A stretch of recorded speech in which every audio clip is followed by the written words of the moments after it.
He may be a leader, but he's no masterpiece. Hello, my baby. Hello, my honey. Hello, my ragtime gal. Suddenly you kissed my wife. Baby, my heart's on fire. We review leader class Shockwave, part of the Studio series of Transformers figures. All of these Studio series, unfortunately, are remakes of figures from the Bayverse live-action / CGI movies, which I have dissed already on previous occasions. Only a character as cool as Shockwave could motivate me to dip back into Michael Bay's pool of yuck. And the Studio Series remakes have proven to be generally of higher quality. Shockwave's character goes all the way back to Generation 1. He was, and still is, the one-eyed Decepticon scientist who was conceptualized as an evil version of Star Trek's Mr. Spock. Right down to the pointy ears and obsession with logic.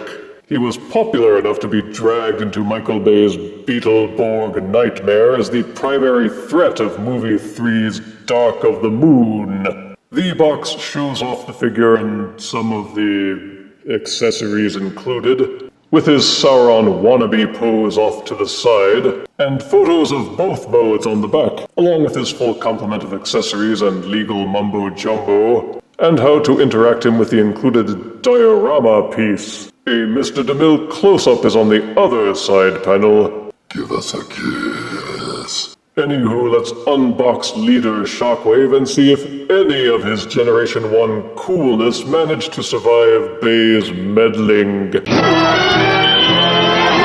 Out of box, Studio Series Leader Shockwave comes with his instruction booklet. A soft rubber stabby thing. He also comes with 2 tiny plastic bits, supposedly scale representations of movie Frenzy and Wheelie. I don't even want to remove these from their plastic tether for fear of losing them. Though since they're the Bayverse variations, maybe losing them wouldn't be so bad. He comes with a soft rubber plastic human parachutist, complete with parachute. There's also this fold-out cardboard diorama mini-stage. Unfortunately, the stage platform is too small to fit the alt mode. Boo! He's facing his worst nightmare from the Movie 3 cinematic battle scenes. Human parachutists. Ooh, look out. They're flimsy. And this is Studio Series Leader Shockwave in his alt mode. A weird, ridgy, otherworldly tank, but which more resembles the Batmobile from Batman Begins.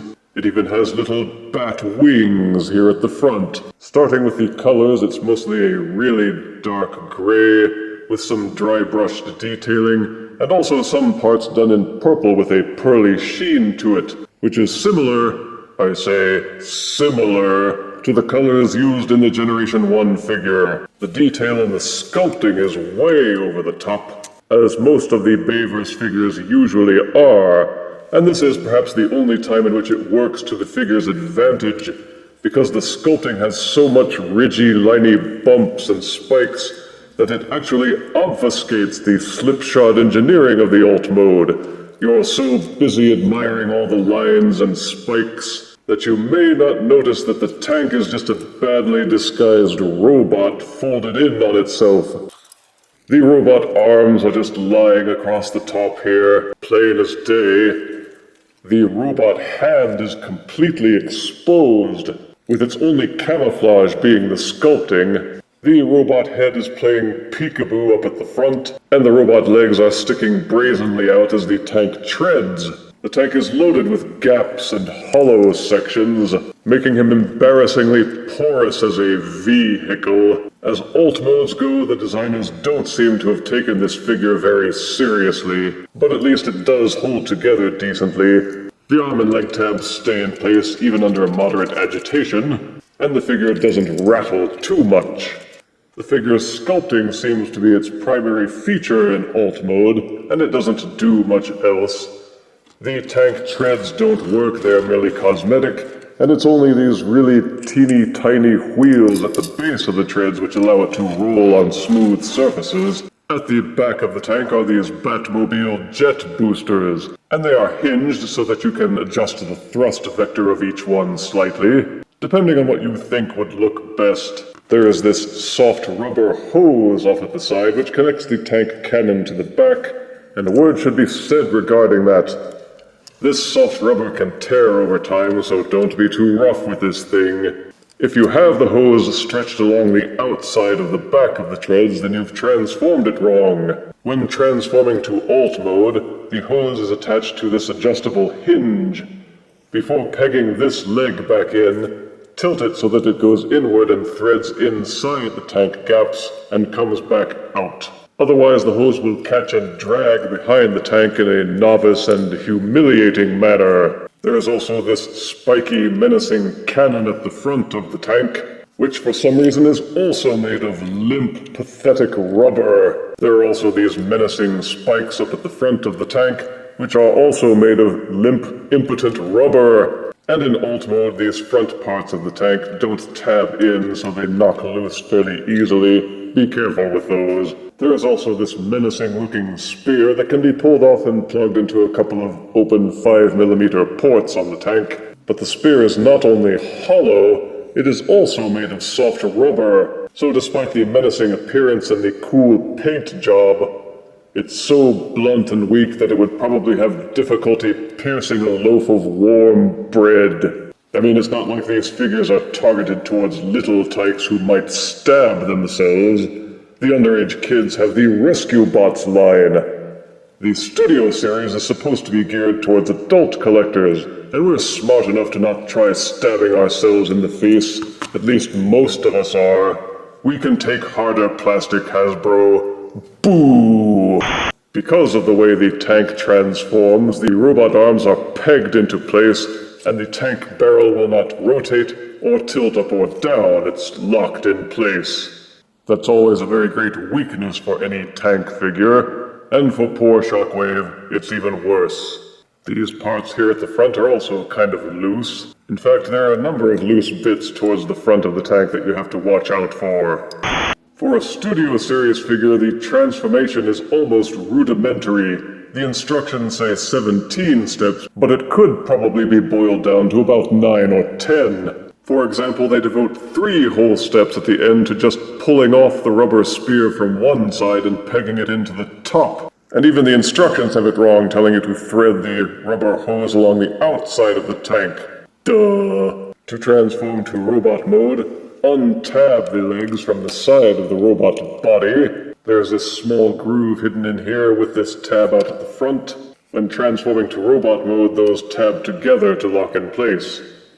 Untab them and tilt them out. Towards the back of the tank, these jet engines tab into the backs of the arms.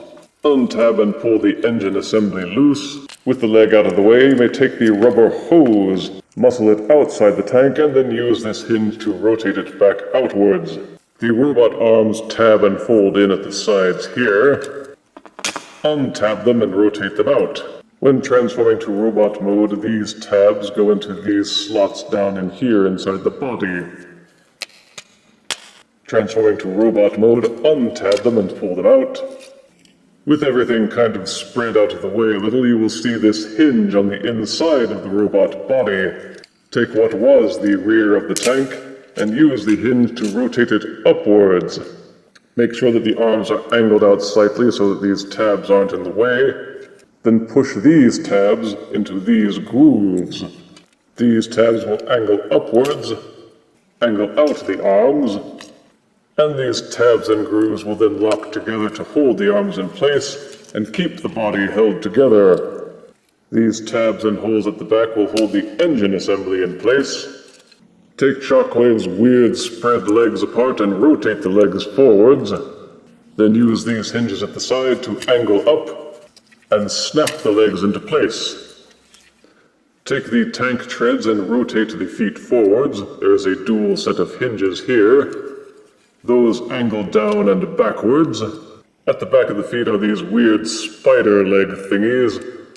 Rotate them backwards, and then rotate these sections down so that they fold inside at the back of the feet. And this is Studio Series leader Shockwave in robot mode. Supposedly this is just a heavily remolded version of Studio Series Movie 2 Megatron, but if so, it was remolded completely because he looks totally different. Like most Bayverse style figures, Shockwave looks like he is a cross between a bunch of used Brillo, a reject from a welding sculpture project, and some kind of alien bug. But to their credit, they kept many of Shockwave's Generation 1 features, including his one creepy eye, one arm as a big gun, although they got the arm on the wrong side, the pointy antenna on the head, and the hose connecting the gun to the rest of the body. But that's where the resemblances end, because I certainly don't remember any of this from the Generation 1 figure. Blah. The colors are maintained, and the robot mode feels pretty solid, except for these weird dealy bobs that stick out at the back of the feet. They're always kind of flopping around on their rotation hinges, and you have to be mindful of them pretty much all the time. And again, the feet just don't peg or tab in very easily, so they don't hold in place very well. The tank wheels look okay on the back, and the hose is long enough for you to pose the arm without stretching it. And as with all things Bayverse, they went overboard, failing to realize that when you throw in too much detail, the eye becomes bewildered and has nothing to focus on. So despite all the intricate detail, it all kind of blurs together to the point that you aren't really sure what you're looking at. The parts that are plastic feel alright, but there is still this preponderance of soft rubber. I wouldn't be so irritated, except that it seems as if none of it was necessary in terms of safety. If only older people will be collecting these, why bother with all this romper room wussy boy nonsense? All it will do is make collectors worry that this soft rubber junk is going to rot and fall apart once it gets older. Boo! The cannon is soft rubber, the foot spikes are soft rubber. Even this entire hand is made of soft rubber, held on only by one small pin joint. I can see this thing rotting and falling off inside of a few months if it's used incorrectly. And who knows how long the hose will hold up over time. You can plug the rubber spike onto his arm again, as his laughable and ineffectual melee weapon. For Articulation leader, Shockwave is done decently. The head will rotate from side to side and look up and down. You can even tilt it forward on the transformation hinge to give it more clearance for full 360-degree rotation.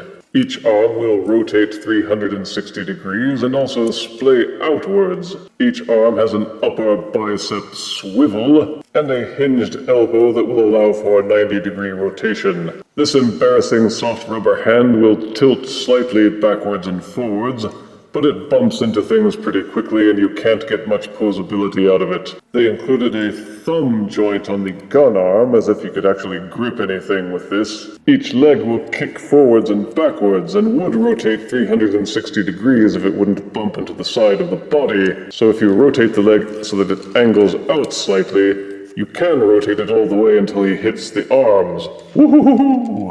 Each leg will splay outwards fully. An upper thigh swivel is included, and there's even enough clearance so that this little sticky up part won't bump into anything. Each leg will angle backwards a little over 90 degrees until the tank treads start bumping into each other. Nice little bat flaps on the knees as well. The feet are interesting because they will tilt inside and out, despite all of these spiky bits, and they will angle forwards and backwards. But because they don't tab in anywhere, they aren't stable, and you will find yourself wrestling with your Shockwave figure to try to keep it on balance, and these little things sticking out at the back are just annoying. Try as I might, I can't get the feet to tab in, or snap in anyway, which means that these dual hinges are the only things keeping him stable. There is no waist rotation, which is disappointing for a leader class figure. So at the very least, you can get a lot of good poses out of leader Shockwave, but in robot mode he has few other features beyond his articulation, unless you want to count the included human parachutist as a feature. You can use him to reenact Shockwave's most humiliating defeat by draping the chute over his head and rendering him mysteriously useless. My vision is impaired. I cannot see. For size comparison, here is Studio Series leader Shockwave, next to Movie 3 Voyager Shockwave. Here is Studio Series leader Shockwave, next to Masterpiece Shockwave.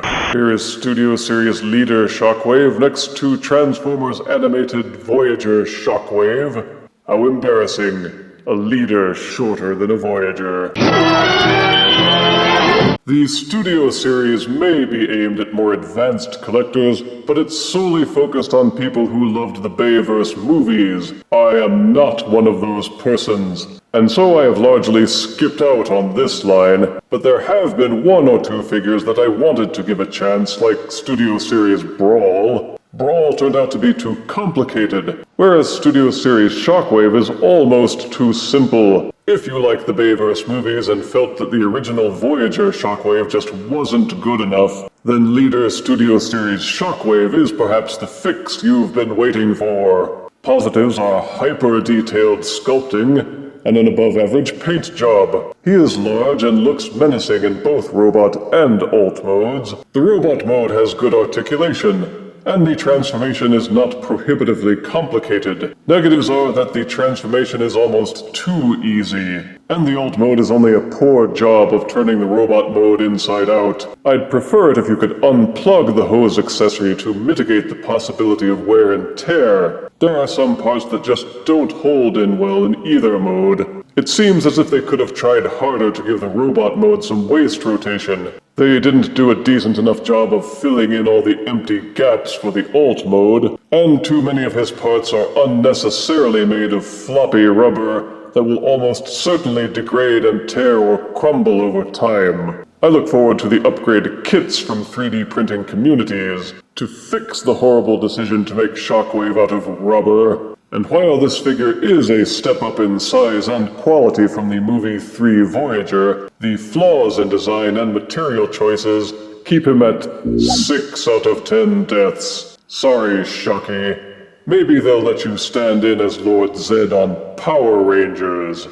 Uh-oh, look out! If you refuse me, honey, you lose me. Then you'll be left alone, oh baby, tell them all. And tell me I'm your own.